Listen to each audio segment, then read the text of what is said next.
সমাজের একটা সংখ্যক মানুষদের দেখে আমি না বুঝতে পারছি না এরা চাইছেনটা কি। কিছুদিন আগের ঘটনা, একটা জায়গায় কিছু ইয়াং ছেলেপিলে বসে নাকি নেশা করতো, সেই জায়গাটা তারা শুনতে পেয়ে ভেঙে দিয়েছে। আপনিও বলবেন কাজটা তো ভালোই করেছে, আমিও তো বলছি কাজটা ঠিকই করেছে, ইয়াং জেনারেশন নষ্ট হচ্ছে নেশা করে। কিন্তু পরে খোঁজ নিয়ে দেখলাম যারা ওই মাচাটা ভেঙেছে তারা আবার নেশাগ্রস্ত অবস্থায় গিয়েই ভেঙেছে।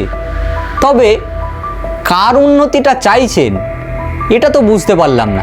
আবার দেখবেন আরও কিছু মানুষ আছেন যারা সমাজ সচেতন কথা বলেন, পরিবারের কথা বলেন, যে সবাইকে দেখার কথা, কিন্তু তাদের মধ্যেই আবার বেশ কিছুজন নিজের মা বাবাকেই দেখেন না, তারা সমাজে বুলিয়ে ওড়ান। আমি বুঝতে পারি না এরা বোঝাতেটা চাইছেন কি, নিজেকে চালাক?